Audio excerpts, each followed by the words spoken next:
Så da jo spørsmålet, vil jeg bare la de tingene skje av seg selv, være helt ubevisst, bare skape etter noen sånne gamle mønstre og en sånn gammel loop som jeg har gått i? Det begynner som en sånn liten fjær på kinnet som sier, nå det på tide med en endring, ikke sant? Og så hører vi ikke på det, og så blir det sterkere, og til slutt så det som en sånn lastebil som bare kjører over deg nærmest i livet. Og det tror jeg kanskje det viktigste jeg jobber med klientene mine med å virkelig forstå. At vi kan ikke velge bort risiko, men vil jeg ta den risikoen og legge hodet på puta for aller siste gang og innse at jeg gikk jo aldri for den drømmen. Som barn og ungdom, jeg hadde så dårlig selvtillit. Og da husker jeg at det gikk en sånn av i hodet mitt, fordi jeg hadde gått og tenkt at nei, men jeg kan jo ikke gjøre ditt og datt i livet mitt, for jeg tror ikke nok på meg selv. Og i det lille øyeblikket der så innser jeg altså at jeg trenger jo ikke fullstendig tro på meg selv. Jeg trenger bare en liten del av meg som åpen for at kanskje det kan være mulig. Det handler om villigheten til å kunne ta et steg fremover, også når jeg usikker, også når jeg redd, og bare ta det som informasjon om at ok, nå vokser jeg.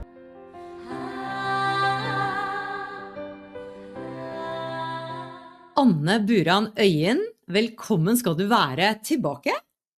Tusen takk, Jannicke. Jeg veldig glad for å være her.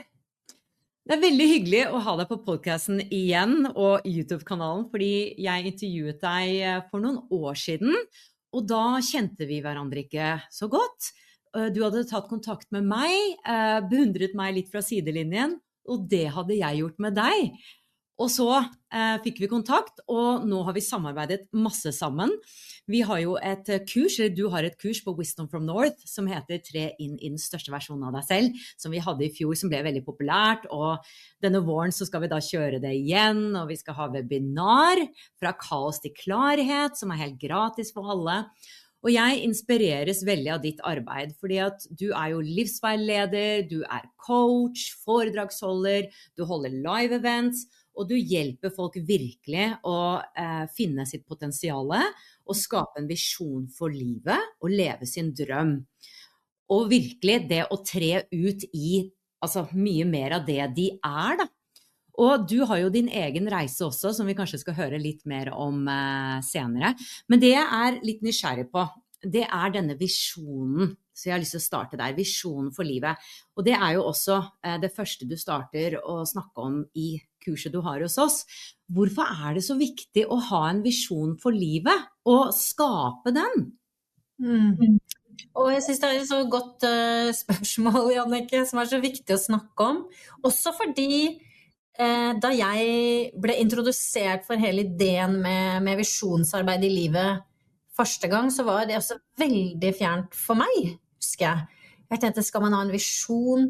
Jeg husker at jeg snakket med en kollega for mange år siden da jeg jobbet som ingeniør, og hun sa at hun hadde liksom 1-årsmål og 5-årsmål, og jeg tenkte sånn, hæ? Har det mål for livet liksom? Det var veldig fremmed for meg da. Så jeg ble introdusert for hele det konseptet med det å skape seg en visjon for livet, så var det noe nytt for meg. Jeg tror at det som gjorde at det veldig klikket på plass for meg, hvorfor det så viktig, det da jeg virkelig forstod noe som jeg tror vi alle egentlig forstår, men vi forstår det kanskje ikke på et virkelig dypt plan, og det at så lenge vi her i dette livet og vi puster, så skaper vi resultater hele tiden uansett. Og det kan vi ikke gjøre. Ikke sant? Vi kan ikke skape noen resultater. Så det vil si at jeg står her nå, ikke sant? Denne dagen her, og hvis jeg ser for eksempel 3 år frem i tid i livet mitt, så lenge jeg fortsatt puster, så vil jeg ha skapt noen resultater i livet mitt. Innenfor helse og velvære, kjærlighet og relasjoner, arbeid og virke, tidsfrihet og økonomisk frihet. Så da jo spørsmålet, vil jeg bare la de tingene skje av seg selv, være helt ubevisst, bare skape etter noen sånne gamle mønstre og en sånn gammel loop som jeg har gått i, og så bare blir det som det blir, og mest sannsynlig blir det bare akkurat det samme som jeg allerede har hatt. Kanskje endrer det litt farge og form, men i prinsippet blir det bare mer av det samme. Eller ønsker jeg å faktisk sette en kurs og designe et liv selv? Det de 2 mulighetene vi har, ikke sant? Så vi kan ikke skape, vi kommer til å skape resultater hele tiden uansett, Men muligheten vi har, eller valget vi har, å enten skape bevisst eller ubevisst. Eller som jeg ofte sier, skape på autopilot, eller skape som en arkitekt som designer mitt eget liv. Det de 2 valgene jeg har. Og da for meg, da jeg virkelig skjønte det, så ble det så åpenbart for meg at selvfølgelig vil jeg skape bevisst. Hvis jeg har disse 2 mulighetene, og jeg skaper uansett, så vil jeg jo selvfølgelig skape bevisst. Og hvordan gjør jeg det? Og så jo en annen ting som jeg tenker veldig viktig når det kommer til det med visjon, og som jeg også jobber med alle i for eksempel det kurset som du nevnte da, Jannicke, som vi laget sammen, så jobber vi med dette med å skape en visjon innenfor alle livets områder. Og grunnen til at det så viktig jo fordi vi vil jo ha et fullspektrumliv. Vi ønsker jo ikke for eksempel å oppleve rikdom i området arbeid da, hvis vi sier det, ha masse suksess på jobben, men alle relasjoner, ikke sant, området kjærlighet og relasjoner helt dødt, der det fattigdom, eller ikke sant, rikdom i et område, fattigdom i et annet område. Og derfor så har jeg oppdaget at det å, selv om vi kanskje har et område som spesielt viktig for oss, og som vi ønsker å fokusere mest på, så det å vite hva vi ønsker å skape i alle områdene, for å kunne løfte også da alle områdene sammen, veldig, veldig viktig. Det har vært min erfaring, og i hvert fall gitt meg enormt mye, fordi det jeg oppdaget på et tidspunkt var jo at jeg kunne løfte alle områder i livet mitt samtidig nærmest. At det ikke bare trengte å være en endring her, en endring der, men at det var som et sånt, du vet, som et nett, ikke sant? Du begynner å løfte et sted, så løfter alt seg samtidig.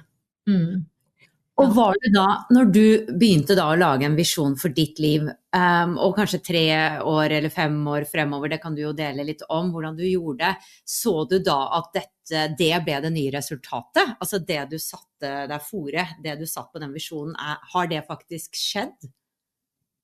Ja, mye mer. mye mer. Det det som morsomt, og det jo det mange av klientene mine sier, at wow, ok, den første visjonen jeg skrev var jo faktisk ganske beskjeden. Nå skjønner jeg at det så mye mer som mulig da. Så om jeg kan komme på et eksempel. For eksempel så husker jeg første gang jeg snakket med en person som skulle hjelpe meg med å utarbeide en visjon, og det var jo da jeg hadde bestemt meg for at jeg ønsket å starte min egen coachingvirksomhet. Og så spurte hun meg, ja, hva ønsker du deg i omsetning da, fra den coachingvirksomheten? Og da husker jeg at jeg ga henne et tall som var omtrent det samme som jeg tjente som ingeniør. Jeg jobbet da som ingeniør, og da synes jeg at jeg var ganske dristig da. Jeg synes jeg var litt gæren som sa det, liksom. Og det var sånn stemme i hodet mitt som sa, hvem det du tror du liksom? Tror du at du skal kunne tjene det samme som coach som det du gjør som ingeniør? Og det som morsomt å tenke på nå jo at jeg har jo bygget et team, ikke sant? Jeg har jo et helt team rundt meg med mennesker som jeg gir lønn hver eneste måned, så selvfølgelig har jeg jo en mye større omsetning i dag enn jeg hadde som ingeniør, for jeg har jo også et selskap som krever det, ikke sant? Og når alt kommer til alt, så handler det jo ikke om pengene, ikke sant? Det jo bare en effekt, opplever jeg, av forskjellen som jeg og vi i teamet gjør. Men det ett eksempel, jeg kunne sikkert hatt mange eksempler på der hvor jeg begynte med å lage en visjon, som jeg jo i dag tenker var faktisk veldig beskjeden. Og det jeg jo ser at når du vokser, jeg vokser, når vi vokser, så vokser visjonen også, ikke sant? Så ser vi også nye høyder og nye topper, og vi har muligheten til å drømme større. Men det ikke sånn at alt det jeg skrev i visjonen min har skjedd, men det handler jo også om at altså den første versjonen min da, visjonen min, det ikke sånn at jeg ferdig med å jobbe med en visjon, det kommer jeg til å gjøre resten av livet, alltid ha en visjon som inviterer meg inn i den neste større utgaven av meg selv og livet mitt. Hvis vi tenker på den første visjonen jeg skrev, så det jo flere ting som jeg etter hvert, ikke sant? Og det også et viktig prinsipp å holde det med en åpen hånd, dette eller noe enda bedre, og etter hvert så innser jeg at, ja, men jeg ønsker meg jo faktisk ikke kanskje det, eller det jo ikke akkurat det, det ikke sånn jeg vil at det skal se ut, og det jo gjennom visjonsarbeidet og gjennom å begynne å ta noen steg, så blir ting klarere for oss, ikke sant? Så det visse ting jeg har rett og slett tatt ut av visjonen min, det var der, og så tok jeg det ut, og så justerer ting seg langs veien. Men der ligger det veldig viktige prinsippet i å holde det med en åpen hånd. Jeg pleier å si dette eller noe enda bedre, ikke sant? Fra her jeg står nå, så ser jeg at dette det jeg vil elske, denne visjonen, men jeg begynner å bevege meg, og jeg vokser, så etter hvert så innser jeg at, det faktisk mer det, og det egentlig ikke det jeg ønsker meg, eller ja, vi justerer oss langs veien da. Og det jo det som så spennende med visjonsarbeidet, synes jeg. Og jeg hadde lyst til å hoppe videre til, det høres kanskje ut som et hopp, samtidig så tror jeg det henger sammen. Dette her med selvtillit. Fordi at når vi går for våre drømmer, så opplever jeg av og til at noen kan fortelle meg at jeg har ikke selvtillit til å stå i det. Jeg har ikke selvtillit til å gå ut i verden og si at nå skal jeg bare liksom, ikke sant? Eller overfor venner og kjente, ikke minst familie. Fordi du blir plutselig synlig, og så må du også stå for det. La oss si du har lyst til å komme ut med en bok da, og så blir du plutselig en ekspert på området. Har man selvtillit til å stå i det? Og jeg opplever at mange kvinner sliter generelt med selvtillit, og det det jo gjort mye studier rundt også, at vi sliter mer med det enn menn. Vi rekker ikke opp hånden så mye når vi kan noe, fordi at vi tror at vi ikke kan det 100%, og derfor rekker vi ikke opp hånden uansett. Og ja, så jeg litt nysgjerrig på, for jeg vet at du har laget flere videoer på din YouTube-kanal om dette med selvtillit, og det handler jo også om sosialt, ikke sant? At jeg tror mange av oss kvier oss av og til for å være for sosiale, fordi at vi nettopp av og til sliter med denne selvtilliten da. Så jeg vet ikke om du har slitt med det i ditt liv, om det har vært et tema, men jeg vet at du coacher jo mange kvinner. Om jeg har slitt med det, Jannicke, det skal jeg love deg at jeg har. Altså fy søren, som barn og ungdom, jeg hadde så dårlig selvtillit at det nesten vondt å tenke på tilbake på det. Jeg var jo fryktelig genert, og nå det ikke sånn at man må ha dårlig selvtillit for å være, fordi altså, det ikke alltid det henger sammen, men hos meg så gjorde det jo veldig det. Og jeg slet mye med mobbing på skolen og i det hele tatt, ikke sant? Det var mye greier der. Det en ting som jeg synes litt interessant i den forbindelse, fordi jeg tror at mange av oss vil lar oss stanse av at vi ikke har nok selvtillit, og at vi ikke tror nok på oss selv. Og da, jeg husker første gang jeg hørte historien til min mentor og coach, Mary Morrissey heter hun, og hun forteller en historie fra når var det ting begynte hos henne, ikke sant? Hun var 18 år gammel, hadde fått en diagnose som var dødelig, fått 6 måneder igjen, hadde hun fått beskjed av legene, du har 6 måneder igjen å leve, hvis vi kan gjennomføre en operasjon, operere ut den ene nyra di som helt ødelagt, så har du kanskje 6 måneder igjen å leve. Og så det kvelden rett før den operasjonen, så kommer det altså en kvinne inn på rommet hennes, og begynner å snakke med henne om en del ting. Og en av de tingene hun sier kan du tro, ikke sant? Kan du tro at all den giften som i kroppen din akkurat nå, kan forsvinne inn i den nyra som skal opereres bort, og i morgen etter at den operert ut, så blir du gradvis bedre. Og så tror hun jo ikke egentlig på det, denne unge jenta, fordi hun har jo fått beskjed av legen om noe helt annet. Men hun ser, ikke sant? Hun redd, og hun har jo ingenting å tape, og hun velger å svare at ja, kanskje det kan være mulig. I stedet for å si nei, det tror jeg ikke på, så sier hun kanskje det kan være mulig. Og det den kvinnen sier til henne da, det har satt seg så veldig hos meg, og det var, det alt vi trenger, et lite hjørne av sinnet ditt åpen for muligheten, la oss jobbe med det. Og da husker jeg at det gikk en sånn av i hodet mitt, fordi jeg hadde gått og tenkt at nei, men jeg kan jo ikke gjøre ditt og datt i livet mitt, for jeg tror ikke nok på meg selv. Jeg har så dårlig selvtillit, jeg tror ikke på meg selv, og da kan jeg ikke ditt, og da kan jeg ikke datt. Og i det lille øyeblikket der, så innser jeg altså at jeg trenger jo ikke fullstendig tro på meg selv. Jeg gjør faktisk ikke det. Jeg trenger bare en liten del av meg som åpen for at kanskje det kan være mulig, og så kan jeg begynne å jobbe med å måtte styrke den delen av meg da, sende mer energi inn i den delen av meg, som igjen da fortrenger den andre delen av meg som ikke tror. Så poenget jo at jeg tenker vi alle har disse to delene i oss. Vi har den delen av oss som tror på oss selv, som i stand til å booste oss selv, og gi oss selv, ikke sant, selvtillit og styrke og alt dette som vi trenger for å bevege oss videre, og så har vi en del av oss som rakker ned på oss selv, og, ikke sant, som har det der negative selvsnakket.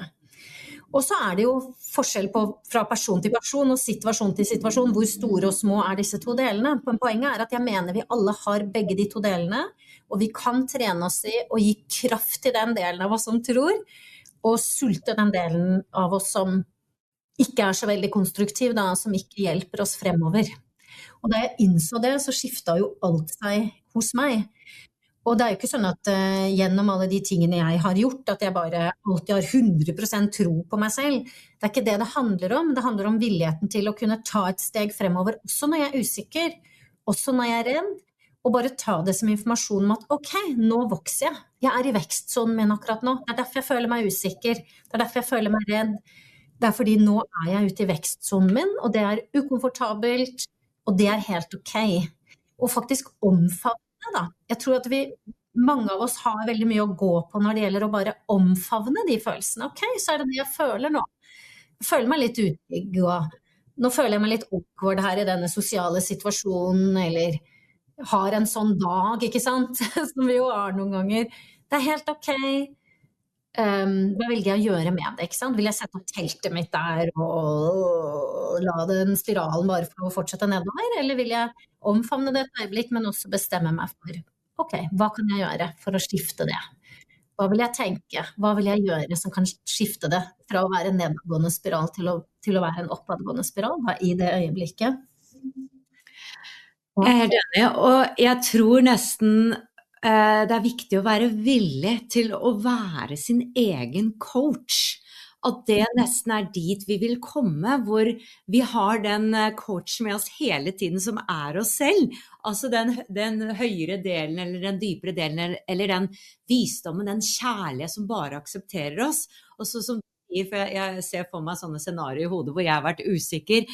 Om vi har litt humor på det, litt sånn, oi, nå kom det ut noe veldig klønete her, ikke sant? At man har litt humor på det, og nå kjente jeg at jeg ble veldig usikker. Interessant at hun satte meg helt ut. Det må vel være et eller annet med hennes væremåte, så interessant å merke at jeg klarte ikke å fullføre setningene mine her, og ha litt humor og kjærlighet for det, i stedet for med en gang høre denne setningen, herregud, og gå rett inn i skammen blant annet, og så trekke seg selv innover. Og jeg tror skammen, det kanskje den som mest nedbrytende, fordi at det den som gjør at vi trekker oss tilbake, og ikke ønsker å vise oss mer. Vi setter oss gjerne da aldri i den situasjonen igjen for å beskytte oss. Men dersom vi møter den skammen i stedet, og får den opp i lyset, da min erfaring at den i hvert fall mister noe av sin kraft. Fordi når du snakker egentlig om skammen din, så blir den ikke den tar ikke så tak på deg da. Og det jo som alt egentlig, når vi får det frem i lyset, så mister det grepet om deg da. Litt trollen i de gamle folkeeventyrene, ikke sant? Når de kommer ut i sollyset, så sprekker de. Ja. Nettopp. Og så hører jeg det mange som sier, ikke mange, men jeg har i hvert fall lagt merke til det, ja, men kan vi egentlig endre oss? Jeg som jeg har den personligheten jeg har, og mener at jeg plutselig skal bare skinne og gå ut av mitt skinn og være en helt annen. Og så ser jeg på deg, ikke sant? Når du sier, jeg ble mobbet da jeg var liten, jeg hadde kjempedårlig selvtillit, og så ser jeg disse bildene av deg. Jeg har aldri dessverre fått vært med på disse live-eventene dine, men jeg ser jo at du stråler og holder foredrag. Ikke sant? Det som kanskje veldig mange mest redd for, det å snakke foran en forsamling. Så jeg regner med at du av den oppfatning at vi kan endre oss. Absolutt, ja. Personligheten vår tøyelig og bøyelig, mener jeg. Jeg mener at vi alle sjeler på en menneskelig reise, og det som konstant hos hver eneste en av oss, det jo essensen av oss, ikke sant? Du har et essensielt selv, jeg har et essensielt selv. Det kjernen av oss, det vårt sjelelige selv, som jeg liker å kalle det, og det jo også et sted i meg og i oss alle, som det kan ikke skades, det kan ikke skades på noen som helst måte da, så vi har alle en sånn kjerne i oss, og et sted i oss hvor vi hel, hvor vi veldig sterke, hvor vi stødige, og så har vi alt det der andre som ligger utenpå, ikke sant? Hvor vi kan kjenne usikkerhet og alle de tingene der, og jeg vil jo si jeg har forandret personlighet radikalt, og det var ikke sånn at jeg bare var litt genert og hadde litt dårlig selvtillit som barn, det var jo langt ut i voksenlivet. Og så lærte jeg lærte meg noen verktøy og noen prinsipper som gjorde at det begynte å skifte veldig. Og saken jo at med forskning også, så vet vi jo i dag at det å fyre og koble nye nevrologiske baner i hjernen, det kan vi gjøre hele livet. Hele livet kan vi gjøre det, frem til vi trekker vår siste pust. Om vi 100 år eller 110 år eller hva det skulle være, spiller ingen rolle. Men evnen til å fyre og koble nye nevrologiske baner i hjernen, den har vi så lenge vi lever. Det betyr at vi faktisk, så lenge vi lever, har muligheten til å endre noen mønstre som gjør at vi har en type personlighet over i noen andre mønstre. Og det har jeg jo sett igjen og igjen, også med klienter som kommer til meg som 60-årene, 70-årene, til og med noen som i 80-årene. Absolutt. Ingen om det i det hele tatt. Ja. Og det jeg synes litt spennende, det at når vi i en tro, da, en holdning om at noe ikke mulig, og det du snakker om alt for godt til å være sant, ikke sant? Vi litt stuck i en tro. Og plutselig så vi villige da, til å utvide komfortzonen, vi villige til å åpne opp litt for det vi tror på, og så går du da utenfor komfortzonen din med denne troen, og utenfor den zonen så det jo helt andre ting. Og det det jeg synes så spennende med min reise, når jeg oppdaget det, når jeg begynte å utvide hva jeg trodde på, altså min virkelighetsoppfatning om hva som var mulig for Jannicke, og hvem Jannicke for jeg hadde også en oppfatning om at jeg ikke var sosial, jeg var ikke så god til å snakke for meg, jeg var ikke så god til å kommunisere, jeg var heller genert, og det var på en måte pappa som pratet for meg da jeg var liten og barnestjerne, så var det alltid han som ikke sant, tok meg med og pratet for meg, og det trodde jeg var min persona, at det var ikke jeg som skulle prate selv, ikke sant? Jeg ble tatt vare på.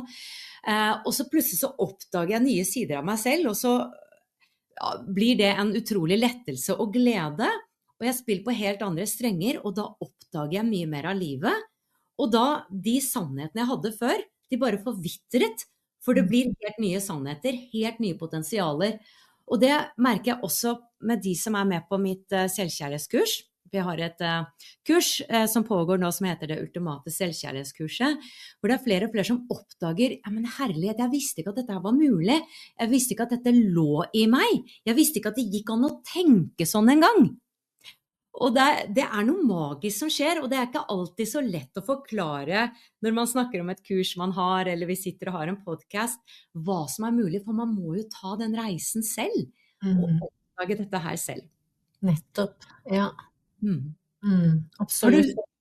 Har du lyst til å dele litt om altså din reise i dette her? For jeg vet jo at du har blant annet hoppet i karriere, du har vært danser, du har gått for drømmer, og så har du plutselig endret kurs og tenkt, hvordan reagerer de rundt meg nå? Altså du har virkelig endret mye i ditt liv, du har gjort mange skifter som ofte omverdenen kan reagere litt på da. Ja, og det også mange klienter som kommer til meg og lurer på det der med, ikke sant? Ja, men den og den sier jo sånn, og den synes jo sånn, og vi kan være veldig oppe i hva andre mener at vi skal gjøre og ikke gjøre, og andres frykt, ikke sant? Og så da krøller det seg til og kan bli litt utfordrende. Og det var jo også utfordrende, synes jeg. Altså, jeg gikk jo først for drømmen om å bli danser. Det var jo noe som jeg hadde siden jeg var liten jente. Og da også var det jo noen i familien som syntes at det ikke var den riktige veien å gå da, ikke sant? Ikke var det fornuftige. Og uten at jeg egentlig hadde ord for det, så ser jeg jo i etterkant at jeg fulgte intuisjonen min, og at jeg skjønte på et eller annet nivå, selv om jeg ikke hadde ord for det, eller hadde jobbet med disse prinsippene på det tidspunktet, så skjønte jeg at den risikoen må ikke virkelig gå for det hjertet mitt kaller på nå, kunne være veldig stor da, ikke sant? Jeg kunne merke at nå det en så sterk dragning i den retningen, at jeg kan ikke følge den delen av meg, nærmest. Så det var noe der som jeg var litt sånn, hva heter det, unconscious competent i akkurat det. så gikk jeg for den dansedrømmen, og så gikk det noen år, og så kjente jeg at det var noe annet som var, det var noe nytt som skulle inn, og det var da jeg begynte å utforske, ikke sant, den mer akademiske veien, eller ta en helt annen type utdannelse, begynne å bruke hjernen min på en helt annen måte. Jeg merket at det var en sterk lengsel hos meg etter noen år innenfor dans, at det var en sterk lengsel etter å bruke hodet mitt på en annen måte. Og jeg har jo alltid vært veldig glad i realfag på skolen. Og da også var jeg en unconscious competent da noen foreslo for meg en dag at jeg kunne bli ingeniør, for jeg hadde de riktige liksom, fagene på vitnemålet mitt. Og hvor jeg tenkte, jeg vet ikke akkurat hva det vil si, jeg vet ikke hva en ingeniør gjør, men jeg kunne bare merke i hele kroppen et sånt ja. Og det var jo intuisjonen min, som sa at det var riktig. For hodet mitt visste jo ikke, hva gjør en ingeniør? Har ikke peiling. Og det er det veldig mange som ikke vet, ikke sant? Hva gjør egentlig en ingeniør? Men jeg kunne bare kjenne en sånn, intuisjonen min sa, yes, det er det neste steget. Og så kom jo selvfølgelig alle grunner til at jeg ikke kunne begynne på skolen igjen, og alle de tingene der. Og da husker jeg at det var jo alt mulig rart, og det var alder, og det var jeg kommer ikke til å komme inn, og hvis jeg kommer inn så får jeg det ikke til, og hvis jeg får det til så får jeg ikke jobb, og penger, og ditt og datt, og alt mulig. Og det var da jeg hadde denne samtalen med faren min. Nå skal det jo sies at han var ganske investert i dette, for han synes jo ikke den der danseveien var noe særlig fornuftig, og han ville jo gjerne at jeg skulle gjøre noe bedre enn det. Men han sa noe til meg som alltid har blitt med meg da, og det var, han sa til meg, da jeg sa at jeg har lyst til å gjøre dette, men ditten og datten, og så kom alle grunnene, så sa han, Anne, hvis du synes det er vanskelig å ta den avgjørelsen nå, hva tror du at du kommer til å synes om 3 år? Og det jeg innså da var at når jeg har en sterk lengsel, og jeg har det ikke bra der jeg er, så kommer det ikke til å gå bort. Det kommer ikke til å bli lettere å gjøre en endring dess lenger jeg venter. Det er egentlig bare å hoppe i det. For det blir ikke noe lettere å vente, og det går ikke bort. Så på et tidspunkt må man på en måte bare hoppe i det og gå for den endringen. Og da gjorde jeg det, ikke sant? Tok ett steg om gangen, søkte på en ingeniørutdanning, begynte på en ingeniørutdanning, og det var jo bare kjempegøy. De årene var jo fantastisk morsomme. Jeg fikk så gode venner på det, jeg fikk drømmejobben da jeg var ferdig, lurte på hvorfor gjorde jeg ikke det her tidligere, ikke sant? Men så kom jo dette tidspunktet da, som du var litt inne på i stad, Jannicke, fordi etter noen år med det, så kjente jeg igjen at nå er det noe nytt som kaller på meg. Og det var skummelt, fordi da hadde jeg jo allerede gjort dette karriereskiftet, jeg hadde tatt den utdannelsen, og det var nok mange i familien min da som tenkte, endelig, ikke sant? Endelig har Anne fått seg en ordentlig jobb og skikket seg, og det har blitt folk av Anne også. Og så begynte liksom noe nytt å kalle på meg. Jeg brukte jo en del tid på å utforske hva dette skulle være. For først så visste jeg bare at det er ikke ingeniør lenger, det er noe helt annet. Og det tok litt tid. Og i mellomtiden der så skulle jeg jo ikke bare håndtere min egen frykt, for det hadde jeg jo, men frykt fra andre rundt meg, og da spesielt familie. Hva skal du nå, Anne? Du må da for Guds skyld ikke si opp en god jobb. Det må du i hvert fall ikke gjøre. Og du må ikke gjøre ditt, og du må ikke gjøre datt, og det var ganske mye frykt og motforestillinger fra spesielt familie, men ikke bare familie faktisk, det var også kollegaer, det var venner, og det å stå der, og da virkelig være tro mot seg selv, og det er der jeg tenker at jeg hadde jo ikke 100% tro på meg selv, jeg hadde jo masse tvil, jeg hadde masse frykt, men jeg tenker du kan allikevel være tro mot deg selv i det øyeblikket. Selv om du har tvil, så kan du være tro mot deg selv, fordi jeg mener at du vet alltid, ikke sant? Intuisjonen vår snakker ikke feil, vi kan alltid, altså livskraften snakker til oss hele tiden, og forteller oss hvor det neste steget vårt er. Og jeg tror vi alle har erfaring med å ikke lytte til den delen av oss, og kjenne hvordan det blir, og lytte til den delen av oss, og kjenne hvordan det blir, ikke sant? Og at det alltid er livskraften lyver ikke til oss. Det gjør den aldri. Så jeg valgte å være tro mot meg selv, selv om det var masse frykt, og det var tvil, og det var, jeg vet ikke hva, det var masse ubehag, jeg var redd, jeg følte meg som et lite barn igjen som skulle lære å gå, og spesielt da jeg begynte, ikke sant, og skulle starte min egen coachingvirksomhet og gjøre så mange nye ting. Og da oppdaget jeg jo det du var inne på i stad, Jannicke, som jeg tenker så viktig, og det oi, jeg hadde jo massevis av ting som jeg kan gjøre, men som ikke var innenfor den zonen av hva jeg visste om meg selv. Ikke sant? Jeg hadde ideer om at jeg ikke noe god leder, så jeg kan jo ikke drive for meg selv. Jeg tenkte til og med, jeg ikke god med mennesker, så jeg kan jo ikke være coach. Alle disse tingene her, som jeg tenkte om meg selv, som bare historier. Begrensede historier. Og så valgte jeg likevel å følge den der delen av meg som bare, ikke sant? Stille snakket til meg. Anne, den veien, dette riktig retning nå, følge den delen av meg. Jeg tror kanskje det noe av det aller viktigste vi gjør gjennom livet. Om det noe, så det det, å følge den der indre stille stemmen i oss som veileder oss i en retning da, hele veien. Det jo en av de tingene vi også jobber med i det kurset som jeg har laget sammen med dere i Wisdom from North. Det jo hvordan trener jeg den delen av meg?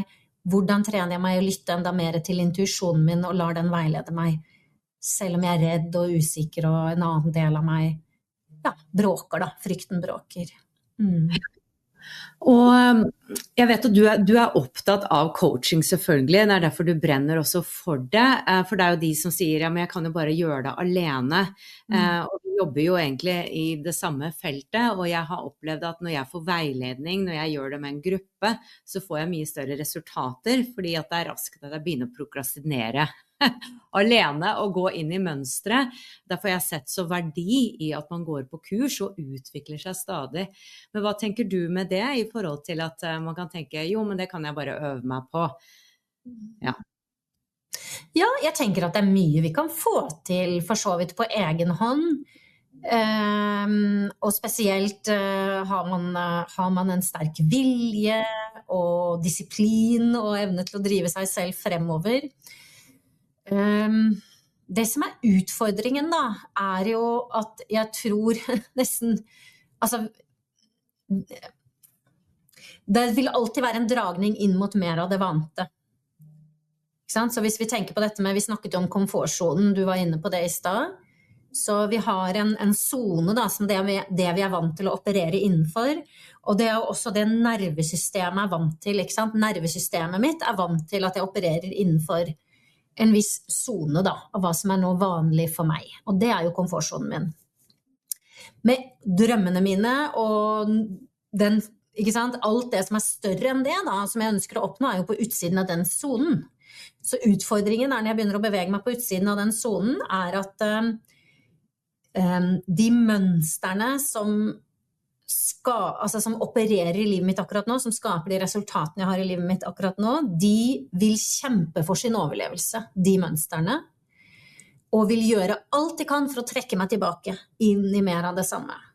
Den dragningen enormt kraftig, og den dragningen har vi en tendens til å undervurdere når vi ønsker å gjøre en endring i livet. Så undervurderer vi den dragningen, og de aller fleste mennesker, de skjønner ikke hvor sterk den dragningen og de skjønner heller ikke hvordan den opererer, så de kan gjenkjenne hva kan jeg gjøre, ikke sant, når det skjer, og så klarer vi ikke helt å se det heller. Sånn det jo med oss alle, inkludert meg selv. Jeg sørger jo alltid for å ha en coach selv, så jeg kan se de tingene jeg ikke kan se, ikke sant. Hvis du står midt oppi det, så det vanskelig å se selv. Hvordan det den dragningen opererer akkurat nå? Men den veldig, veldig kraftig. Det som en sånn gravitasjonskraft, ikke sant, som vil prøve å trekke oss inn tilbake til mer av det samme.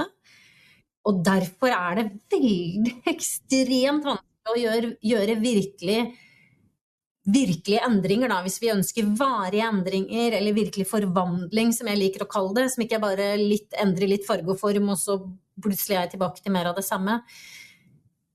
Hvis vi virkelig ønsker autentisk endring, så trenger vi noen ting på plass. Vi trenger gjerne hjelp på en eller annen måte, og så trenger vi en struktur, ikke sant?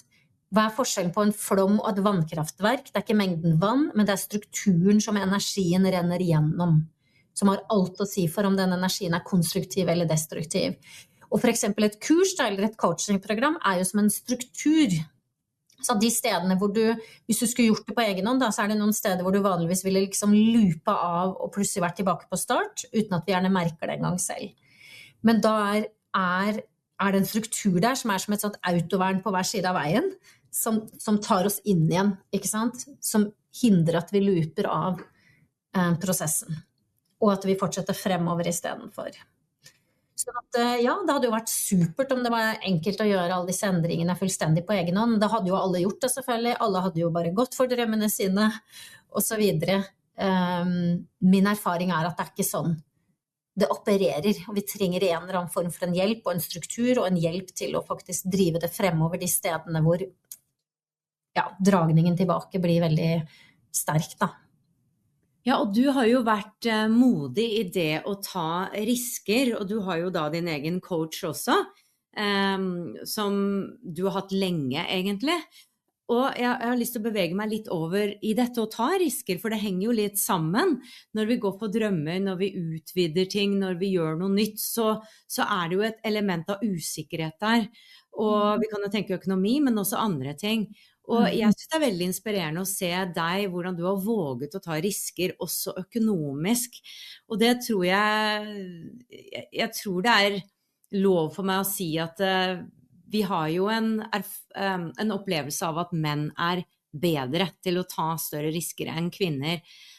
Det noe du jobber med kvinner for eksempel? Og hvordan har du jobbet med det I deg selv og våget å ta risker da? Ja, godt spørsmål. Altså, saken jo det at livet risiko uansett. Vi kan ikke velge bort risiko.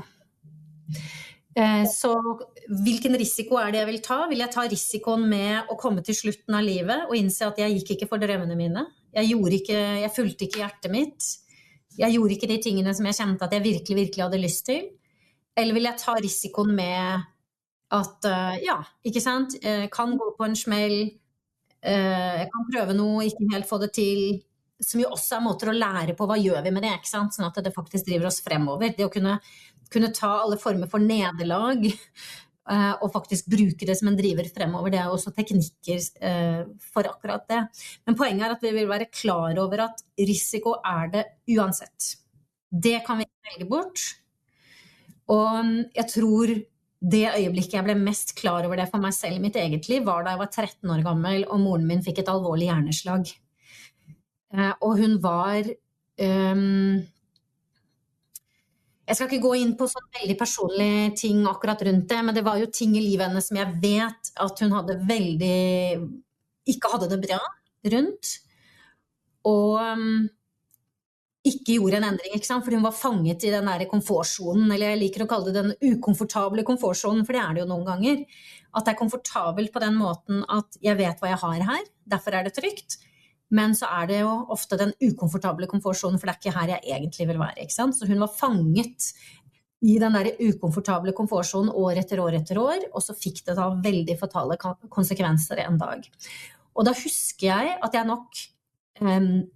jeg lærte hvor kostbart det kan bli da, hvis vi bare ikke gjør en endring, og bare fortsetter I det samme sporet igjen og igjen, og at det kan få veldig store kostnader over tid. Og det har jeg jo også lært meg etter hvert, og det gjør det jo, ikke sant? Jeg sikker på at alle her har eksempler på det, at det begynner som en sånn liten fjær på kinnet som sier, nå det på tide med en endring, ikke sant? Og så hører vi ikke på det, og så blir det sterkere, og til slutt så det som en sånn lastebil som bare kjører over deg nærmest I livet, ikke sant? Så får det større konsekvenser over tid da, når vi ikke gjør en endring. Så det jo risiko, uansett. Og det tror jeg kanskje det viktigste jeg jobber med klientene mine med å virkelig forstå at vi kan ikke velge bort risiko. Men vil jeg ta den risikoen og legge hodet på puta for aller siste gang og innse at jeg gikk jo aldri for den drømmen. Jeg ga aldri ut den boka som jeg hadde så lyst til å gi ut, eller jeg opplevde aldri den kjærligheten fordi jeg ville beskytte meg fra å bli såret, for eksempel. Som var noe jeg holdt på med lenge, oppover I voksenlivet, ikke sant? Late som jeg ikke var interessert I kjærligheten fordi jeg hadde så mange vonde erfaringer fra det, og jeg ville beskytte meg selv fra vonde følelser, og da prøvde jeg på en eller annen måte å overbevise meg selv om at dette med kjærligheten, det ikke så viktig for meg, og jeg trenger ikke noe kjæreste, og så videre.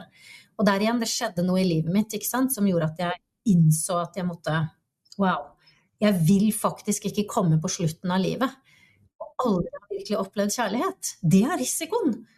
Så jeg villig til å ta den risikoen, eller jeg villig til å ta risikoen med å bli avvist noen ganger, med å prøve, feile, ikke sant? Som egentlig bare læring, faktisk. Alt. Ja. Men jeg nysgjerrig, for jeg vet jo at du tar en del risiko økonomisk også, kanskje mer enn meg, ikke sant? Du har jo et team, du har investert i et større team enn for eksempel jeg har gjort. Vi er jo en mindre bedrift og gjør mye selv, og du har mer hjelp. Hvordan våget du å ta det steget og investere i et team, I stedet for kanskje sånn som veldig mange gjør da, som online-entreprenører. Jeg skal gjøre alt selv, for da har jeg 1, kontroll over det, men 2, ikke sant, jeg tør ikke å investere I hjelp. Ja, og det jo ikke noe som skjedde fra en dag til en annen. Det var ikke sånn at fra en dag var det 0, og så var det 5 personer I teamet, eller 6 personer I teamet neste dag. Det har jo vært over tid, og det har også vært ubehagelig, absolutt. I perioder, og masse frykt for å ikke klare å betale ut lønn, og tenk om ditt, og tenk om datt, og det har også vært perioder hvor jeg har innsett at jeg har vokst for mye på for kort tid, dette, ikke sant, og har måttet gjøre endringer som har vært ubehagelig, og alt har vært veldig, veldig viktige læringer for meg. Kjempeviktige læringer, jeg har utviklet meg masse som person, som leder, I forståelsen av veldig mye, ikke bare hvordan jeg driver en bedrift, men hvordan jeg leder meg selv I livet mitt. Fordi helt ærlig, vi jo alle ledere, ikke sant? Vi leder jo oss selv hele tiden. Så det har vært en kjempeviktig læring for meg. Det som saken jo det at det som veldig viktig for meg I arbeidet jeg gjør, integritet. Og det betyr at hvis jeg virkelig tror da, hvis jeg virkelig tror på de prinsippene jeg underviser, så en av de tingene jeg tror på at hvis jeg tar en avgjørelse på et høyt nivå, så vil resultatene komme på et høyt nivå. Jeg kan ikke ta en avgjørelse på dette nivået her og si, jeg tar et lite steg, og så håper jeg at jeg får kjempestore resultater av det, ikke sant? Det jeg som jeg må sette standarden I forhold til hvilke resultater vil jeg ha, og så må jeg ta avgjørelser på det nivået. Og så vil løsningene og resultatene komme etter det. Gir det mening? Ikke sant? Ja. Det veldig spennende tanke. Ja, kan ikke ta avgjørelser her.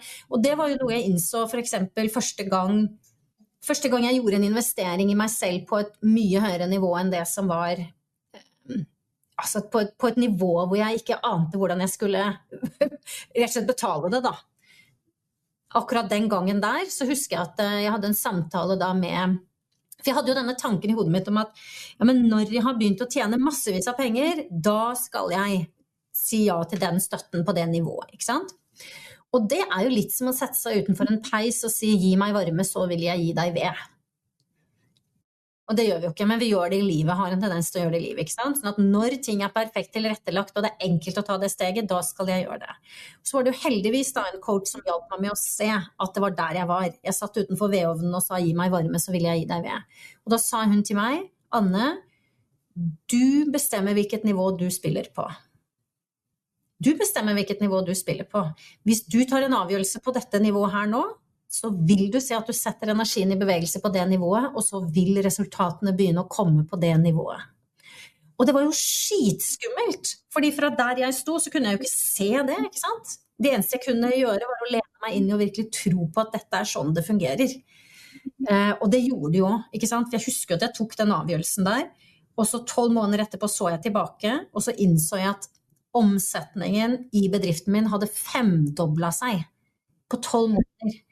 Det jo helt vilt, og jeg tenker pengene jo fint det, men enda mer interessant jo hva betyr det, ikke sant? Det betydde jo at jeg hadde nådd ut til veldig mange flere mennesker, og at jeg kunne begynne å bygge et team, enda mer. Da hadde jeg jo begynt med det allerede, men at jeg kunne gro det teamet, og noen ting hadde begynt å skje. Og det jo ikke noe du kan ikke få noe sånt til å skje, men du kan ønske deg velkommen, og det starter jo med hvilket nivå vil jeg ta en avgjørelse på. Hvis jeg virkelig visste at hvis jeg visste allerede at dette var sant da, hvis du ser for deg en drøm eller et resultat som du ville elske å ha I livet ditt, så det sånn at vi kan ikke komme til en drøm, vi må komme fra den. For å komme fra den så må vi bli den, egentlig, sier min mentor. Du kan ikke komme til en drøm, du må komme fra den, og for å komme fra den så må du bli den. Det vil si jeg må bevege meg på en vibrasjonell match med det. Ikke sant? Det kan ikke skje utenifra, det må skje innenifra. det må jo bety at jeg må virkelig begynne å tro på det allerede nå. Tro på allerede nå at hvis jeg virkelig visste at dette var mulig for meg, hvis jeg visste at det i ferd med å legge seg til rette akkurat nå, egentlig. Jeg vet det der for meg, selv om jeg ikke ser det i livet mitt enda. Sånn var det jo med meg da jeg jobbet med å manifestere mannen min, ikke sant? Og som jeg helt sikkert jeg vet at du har erfaring også med, Jannicke, ikke sant? Det virkelig, du tror på det så mye etter hvert, at det er bare et spørsmål om tid før det viser seg. Og det jo der jeg vil være, ikke sant? Og hvis jeg visste da at dette var mulig for meg, hvilket steg vil jeg nå ta? Hvilken handling vil jeg ta? Hva vil jeg tenke? Hva vil jeg gjøre? Hva vil jeg føle? Og når jeg virkelig begynner å ta handlinger ut fra det, så vet jeg at da plasserer jeg meg på et nivå med de resultatene. Men hvis jeg holder igjen og sier, nei, jeg tør ikke helt, jeg må vente med å se liksom, at jeg får resultatene først, da holder jeg igjen, ikke sant? Jeg holder igjen resultatene. Men det betyr ikke at jeg ikke redd, det betyr ikke at jeg ikke synes det skitskummelt å ta de stegene jeg tar veldig ofte. Men jeg synes det enda skumlere å ikke gjøre det faktisk, fordi vel, da risikerer jeg å ikke bevege meg videre da, mot det jeg virkelig, virkelig ønsker å ha i livet mitt. Jeg merker at jeg inspireres alltid av deg, og jeg husker når jeg filmet deg i fjor, jeg filmet jo alle modulene med deg, og så kom vi jo ut med kurset ditt i mars i fjor, 2024 tror jeg det var. Og jeg husker etter vi hadde filmet i 2 uker eller hva det var, så bare kom jeg ut med helt nye visjoner. Altså jeg var så inspirert da, og det så gøy at vi kan inspirere hverandre, selv om jeg driver med mye av dette selv og intervjuer alle disse spirituelle lærerne, spesielt på engelsk, så det så gøy å bare møte et nytt menneske og få enda nye perspektiver som bare gir meg masse aha-er. Og akkurat dette her med risiko, der du utrolig inspirerende. Og det handler jo litt om å være modig og bold. Altså våge å gå litt ut av komfortzonen og ikke være som alle andre, men virkelig leve livet da. Altså jeg synes ofte i Skandinavia så lever vi så pent og pyntelig, og vi vil så gjerne gjøre det riktig, i stedet for å leve ut fra den vi faktisk altså essensen i oss selv, og våge å være litt gærne også som kvinner, og komme ut av den boblen og bare leve, være litt mer feisty da. Det så mye mer liv i det, og som du sier også det, å gå på en smell, det lærte jeg av, sier du. Det lærte jeg. Så på tennisbanen da, jeg har begynt å spille tennis igjen, og det var en sånn fantastisk greie for meg, for jeg spilte tennis da jeg var liten, og så fikk jeg slagskrekk, som folk har sagt som, hva det? Jo, det faktisk en greie. Det at du binder deg, og det kom jo da selvfølgelig fra denne NM-finalen da jeg var 12 år, og tappte, og hadde matchball, og det regnet, og jeg begynte å gråte, og jeg fikk beskjed av familien, nå må du ikke gråte, ikke sant? Vær en verdig taper. Og der så skjer det et eller annet med meg, og jeg mister min evne til å spille tennis.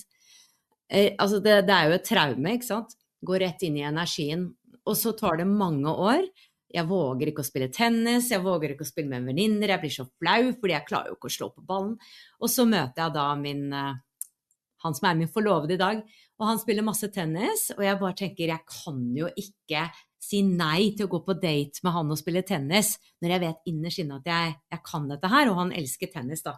Så jeg må klare meg å komme meg på den daten, og jeg må bare klare å spille tennis da. Og heldigvis så aksepterte han på en måte at jeg knotet litt på tennisbanen, han syntes det bare var søtt. Men når vi ble sammen, så begynte vi å spille mer, og plutselig ble jeg tryggere og tryggere, og nå elsker jeg å spille tennis, og jeg har funnet da noe som var virkelig en glede da jeg var liten, ved å trene. Og jeg har oppdaget, altså det du gjør igjen og igjen, og du gir deg ikke, du vokser, du blir bedre, og det jo så logisk, det så obvious, og likevel trodde jeg at min tennis var ødelagt for alltid. Jeg trodde det, at jeg aldri kunne spille tennis igjen, for jeg klarte ikke å slå på ballen. Og så måtte jeg bare gjennom den store veggen, og fikk et gjennombrudd, og nå elsker jeg å spille. Og så var jo det en lang historie for å komme til et poeng, fordi tennistreneren min sier, når jeg da slår en ball i nettet og sier nei, nei, ikke sant? Så sier hun nei, her finnes det ikke noe nei. Her finnes det bare, ok. Så vi får bare lov til å si, ok.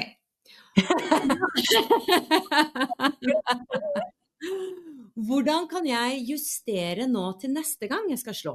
Ikke sant? Ok, jeg trenger å justere det, jeg trenger å ha mer toppspinn, eller jeg trenger å bøye meg mer i knærne. Og det jo litt samme approachen, at vi ikke tar den nei, ikke sant? For da slukner alt. Men ok, det en sånn åpen holdning til at jeg trenger å gjøre en justering. Det ikke sånn at hvis det går dårlig på et webinar, eller kanskje du god på å strikke og har et webinar og skal selge et kurs, og så gikk ikke det så bra. Nei, men da funket ikke det. Nei, det ok, kanskje jeg kan gjøre en justering. Så jeg liker den holdningen der. Det alltid lærdom da, i det som ikke akkurat går vår vei. Det betyr ikke at det et stort tegn på at du aldri skal holde webinar igjen, for eksempel da. Absolutt. Suksess å ikke gi opp, det noen som sier. Det det suksess. Suksess å bare ikke gi seg. Det så lett å se på fremgangsrike mennesker som har fått til ditt og som har fått til datt, og tenke at de har noe annet i seg enn det jeg har. Nei, de har gått på trynet, de har gått på mange smeller. Alle som virkelig har oppnådd store ting i livet har jo gått på massevis av nederlag og smeller. Så det bare spørsmålet om jeg villig til å reise meg og børste støvet av meg og spørre, som du sier nå, hva det som skal justeres her? Hva det jeg skal lære av dette? På hvilken måte kan jeg gjøre det bedre neste gang? Alt bare informasjon egentlig. Ja, ikke sant? Og alt handler om perspektivet du har, ikke sant? Du kan se på det på den ene måten, og da det doom and gloom, og så kan det være en mulighet og en lærdom. Nettopp, ja. Veldig inspirerende, Anne. Jeg har jo lyst til å dele med alle de som enten ser på eller lytter på i dag, at vi da skal ha en ny runde av ditt kurs, som et 8-moduls kurs, som heter Tre inn i den største versjonen av deg selv. Jeg har fått masse ut av det selv. Vi hadde veldig mange gode tilbakemeldinger, og det derfor vi setter det opp igjen, så flere kan få mulighet til å være med. Og da skal vi ha et introduksjonswebinar som en verdi i seg selv, som du får gratis, og det heter Fra kaos til klarhet. Og det kan du finne mer ut om på wisdomfromnorth.no. Det var wisdomfromnorth.no, så kan du melde deg på helt gratis. Og tusen takk, Anne. Jeg har lyst til å avslutte med noen spørsmål som jeg stiller alle mine gjester, og det første hva selvkjærlighet for deg? Oi, hva selvkjærlighet for meg? Selvkjærlighet for meg å omfavne hele meg. Også de delene av meg som kanskje har tenkt en tanke som ikke så konstruktiv, gjort noe som jeg ikke nødvendigvis så stolt av, som jeg tenker ikke var den beste versjonen av meg, som føler alt det jeg føler, og omfavne alt sammen. Ikke tenke at jeg må være på en spesiell måte for å få lov til å oppleve kjærlighet, og føle meg elsket først og fremst av meg selv, men at jeg også kan elske de delene av meg som ikke så, hva skal vi si, perfekte da. Det tenker jeg, det virkelig selvkjærlighet. Og så det å ta vare på meg selv. Hva trenger kroppen min i dag? Og gjøre ting som jeg vet bra for meg. Det selvkjærlighet, ja. Og hva den dypere meningen med livet fra ditt perspektiv? For noen spørsmål, Jannicke! Du trenger ikke å ta langversjonen, du. Det synes jeg var veldig fint. Den dypere meningen med livet, var det det du sa? Ja. Jeg tenker at meningen med livet noe vi skaper. Det noe vi skaper selv. Og så tenker jeg også at meningen med livet for hver eneste en av oss å virkelig være så autentisk oss selv som det vi som overhodet mulig. Jeg tror at vi kommer hit til dette livet som fantastisk strålende sjeler inn i en menneskekropp, og at vi har en sånn kjerne i oss, et autentisk selv, og at gjennom det livet så det å komme så nærme den sjelelige delen av oss selv som mulig, ikke sant? Det som virkelig vårt essensielle selv, og også da gjennomføre den oppgaven som vi kom hit for å gjøre. Og det er jo helt forskjellig for hver eneste en av oss, men jeg mener at vi alle er som sånne puslespillbrikker, og vi har en oppgave vi skal gjennomføre. Det er et eller annet, og det gjelder også de som kanskje bare lever i en uke, for den saks skyld. Altså det er et eller annet vi skal hit for, det er et spor vi skal sette, og det er nettopp derfor jeg mener det er så viktig for oss å følge livskraften. Det var et litt lengre svar, men det tror jeg. Veldig vakkert, og det har vært utrolig inspirerende å ha deg på besøk igjen, Anne, og vi gleder oss til webinar og kurs med deg, så tusen takk. Jeg gleder meg også. Tusen takk til deg, Jannicke, for den jobben du gjør, arbeidet som du gjør, og hvordan du inspirerer andre. Takk for det.